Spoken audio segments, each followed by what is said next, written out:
Hello everyone, welcome back to my YouTube channel. तो ये video उन बच्चों के लिए स्पेशली जो बच्चे बीएससी ऑनर्स नर्सिंग करने के साथ साथ से और नीट का प्रिपरेशन करना चाहते हैं। तो इस वीडियो को बहुत ही शॉर्ट में हम समझेंगे और बताएंगे हम। तो आपने अगर मेरा वीडियो देख चुके हैं आप लोग कि college in and out time क्या है, कॉलेज टाइमिंग क्या है, रूल एंड रेगुलेशन क्या है, hostel in and out timing क्या है, इन सब वाले आप एक बार जाकर जरूर देखें तो आपको ज्यादा समझ में आएगा ये वीडियो। बच्चों का एक कमेंट आ रहा था कि मैम क्या नीट का प्रिपरेशन कर सकते हैं, तो आप अब देख लो, मैंने पूरा टाइमिंग बता दिया, हॉस्पिटल की भी पोस्टिंग और कॉलेज की भी पोस्टिंग, और अटेंडेंस की बात नहीं बताई मैंने, तो मैं बता देती हूँ अटेंडेंस कितना % रहना चाहिए। तो आपका क्लिनिकल का जो पोस्टिंग है तो उसमें 100% अटेंडेंस चाहिए होता है, और जो आपका कॉलेज की पोस्टिंग होती है, कॉलेज का जो है, कॉलेज हम जाते हैं क्लासेस के लिए, उसमें हमें 80% अटेंडेंस चाहिए होती है। तो इस अटेंडेंस को ध्यान में रखते हुए क्या आप नीट की प्रिपरेशन कर सकते हैं, आप खुद सोच सकते हैं आपके पास कितना टाइम बचेगा, आप खुद हिसाब लगा सकते हैं। और एक और चीज बता दूं, एकेडमिक्स के बारे में आप लोग को ऐसा लगता होगा कि नर्सिंग में एडमिशन ले लेंगे तो नीट की प्रिपरेशन कर ही लेंगे। ऐसा मैं ये नहीं कह रही कि आप नहीं कर सकते, टाइम थोड़ा बहुत मिल जाता है, बच्चे करते भी हैं, लेकिन सिलेक्शंस के चांसेस कम होते हैं, क्योंकि जब हम फ्री माइंड होते हैं तो पढ़ते हैं तो फिर पूरा हमारा फोकस एक चीज पर होता है। लेकिन जब हम कॉलेज में चले आए हैं यहाँ पे, और वो भी एम्स जैसे इंस्टीट्यूट में, तो आपको पूरा रूल रेगुलेशन डिसिप्लिन सब कुछ मेंटेन करना रहता है, फॉलो करना रहता है। अगर आप रूल रेगुलेशन डिसिप्लिन के खिलाफ जाते हैं तो आपके खिलाफ तुरंत एक्शंस लिए जाते हैं। तो आपको मैं ये डरा नहीं रही हूँ, मतलब सच में ऐसा है, तो आपको फॉलो करना रहता है। ऐसा नहीं है कि आप, अगर आपका अटेंडेंस शॉर्ट हो जाता है तो फिर इससे क्या होगा, आप एग्जाम में नहीं बैठ सकते, आपको एग्जाम नहीं देने दिया जाएगा, पहले आपको अटेंडेंस जो भी आपके शॉर्ट हो उसे कंप्लीट करना होगा। तो ये सब सारी चीजें को ध्यान रखना होता है। तो आप खुद भी मतलब इस बात से मेरे आइडिया लगा सकते हैं कि आपका मतलब प्रिपरेशन करने के लिए आपको कितना टाइम मिलेगा, आप प्रिपरेशन कर पाएंगे या नहीं कर पाएंगे। मतलब कि बहुत सारे बच्चे आके कुछ भी कमेंट कर देंगे, बोल देंगे आप डरा रहे हो। मैं डरा नहीं रही हूँ, जो सच है मैं वही बता रही हूँ।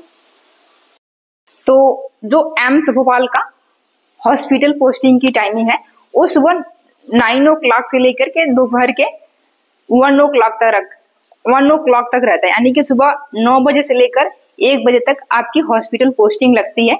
फिर उसके बाद से आपका 2 बजे से लेकर के शाम का 5 बजे तक आपकी होती है कॉलेज टाइमिंग, यानी कि हमारा 2 शिफ्ट में होता है। सुबह हम हॉस्पिटल पोस्टिंग जाते हैं, उसके बाद से 1 घंटे का हमारा लंच होता है 1 से 2 बजे तक, यानी कि 1 o'clock से 2 o'clock तक दोपहर में हमारा लंच होता है।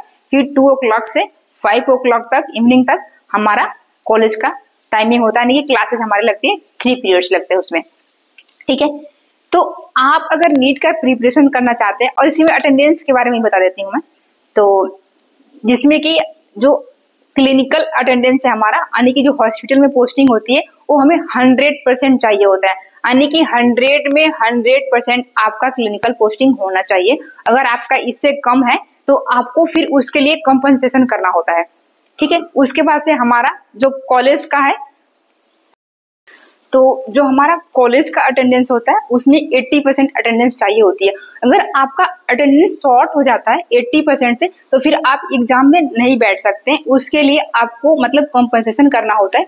एग्जाम से पहले अगर आपका 1 वीक का छुट्टी होता है तो फिर उसमें आपको ना उस जो भी आपका शॉर्ट ड्यूरेशन हुआ है कॉलेज का उसको पूरा करना होता है। अगर आपका नहीं कंप्लीट है तो आप एग्जाम में नहीं बैठ सकते।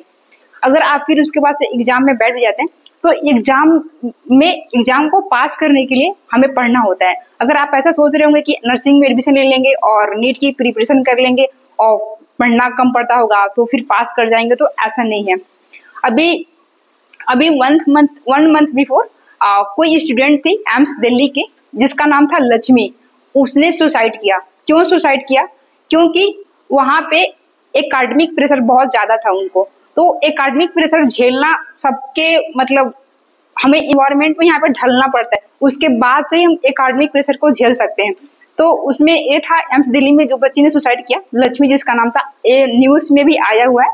तो वहां से आप लोग जा करके उस चीज को देख सकते हैं। क्यों हुआ? क्योंकि उसका किसी सब्जेक्ट में बैक लग गया था उस बच्ची का। तो उस बच्ची को मतलब अब किसी का बैक लग जाता है तो फिर वो मेंटली डिस्टर्ब रहता है, उसे बहुत प्रेशर होता है।